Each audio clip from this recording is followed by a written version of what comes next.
संध्या के पति की एक कार एक्सीडेंट में 2 साल पहले मौत हो चुकी थी। इसके बाद से संध्या के जीवन को मुसीबत ने घेर लिया। अपनी 6 साल की बेटी को पालने की जिम्मेदारी अब संध्या पर आ गई थी, इसलिए मजबूरी के चलते वह चुप रहती, पर अब संध्या की जेठानी कोमल ने संध्या कुछ ज्यादा ही परेशान करना शुरू कर दिया था। मम्मी बहुत भूख लगी है, कुछ खाने को दो ना। मैं अभी तुम्हारे लिए रोटी लेकर आती हूँ। ओ महारानी, यह रोटी कहाँ ले जा रही है? भाभी, वो पूनम को भूख लगी है तो मैं उसी के लिए रोटी लेकर जा रही हूँ। रख इधर यह रोटी, तुम दोनों माँ बेटी सारा दिन बैठकर खाती रहती हो और तुम्हारे जेठ पूरा दिन मेहनत करते हैं और तुम्हारे लिए लाते रहें। अरे कोमल, कैसी बातें कर रही है आप? ये बेचारी माँ बेटी रोटी भी नहीं खा सकती है, क्यों इन विधवा पर जुल्म उठा रही हो? सही तो बोल रही हूँ, इसका पति तो ऊपर चला गया, इसे और इसकी बेटी को हमारे सिर पर मंडराने के लिए छोड़ गया। अब मैंने फैसला कर लिया है, इस घर में तुझे रहना है तो तुझे कमा के लाना पड़ेगा, वरना तू और तेरी बेटी यहाँ से रास्ता नाप लेना। जा तभी इस घर में लौट कर आना जब कोई काम तुझे मिल जाए। चिंता मत करो भाभी, मैं जल्दी कोई काम ढूंढ लूंगी। माँ जी, पूनम का ध्यान रखना, मैं थोड़ी देर में आ जाऊंगी। शर्म आनी चाहिए तुम्हें कोमल, अपने ही घर के लोगों को कौन इस तरह ताने मारता है? संध्या अपनी आंखों में आंसू लेकर वह घर से काम की तलाश में निकल जाती है, पर उसे कुछ भी समझ नहीं आ रहा था कि वह कहाँ जाए, कहाँ काम ढूंढे। तभी एक औरत जो कि माँ बनने वाली होती है, वह अपने घर के पास टहलने के लिए आई हुई थी कि तभी उसके पेट में अचानक से दर्द शुरू हो जाता है। यहाँ देख संध्या उस औरत के पास जाती है। मुझे बहुत जोरों से दर्द हो रहा है, मेरी मदद कीजिए। हाँ बहन, घबराओ मत, मुझे बताओ आपका किस अस्पताल में इलाज चल रहा है, मैं वहाँ आपको ले चलती हूँ, आप घबराए मत।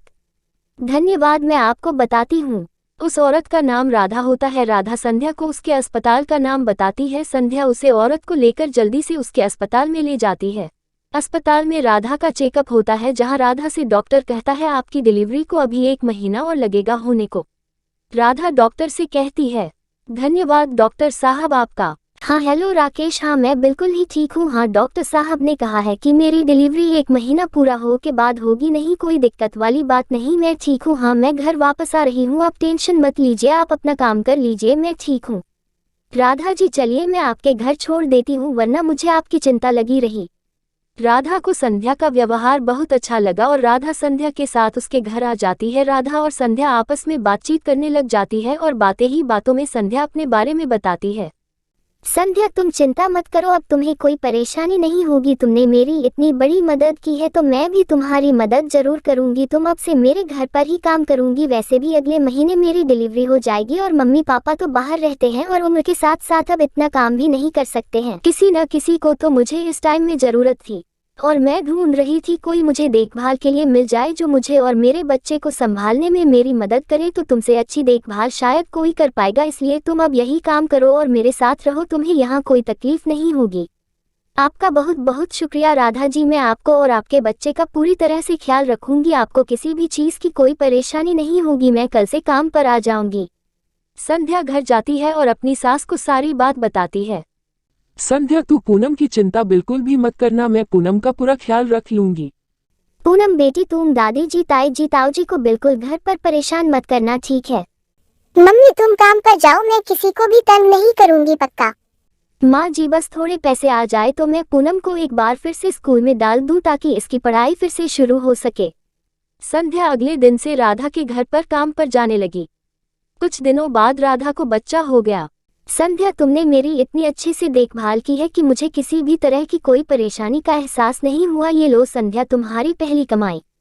धन्यवाद राधा जी, आपका बहुत बहुत शुक्रिया।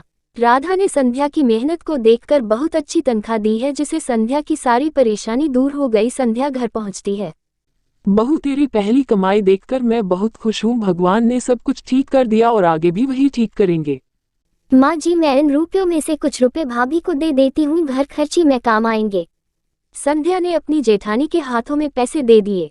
भाभी ये 10,000 रुपए रख लो, घर खर्ची में काम आएंगे और आप चिंता मत करो, मैं कुछ दिनों में पूनम और माँ जी को लेकर यहाँ से चली जाऊंगी, फिर आपको हमारी वजह से कोई परेशानी नहीं होगी।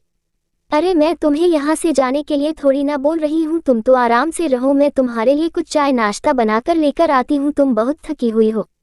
नहीं भाभी मैं खुद बना लूंगी, और रही बात यहाँ रुकने की तो जहाँ इज्जत ना हो वहाँ रहने का क्या फायदा है, बस कुछ दिनों की और बात है, मुझे जैसे ही कोई घर मिल जाएगा मैं यहाँ से चली जाऊंगी।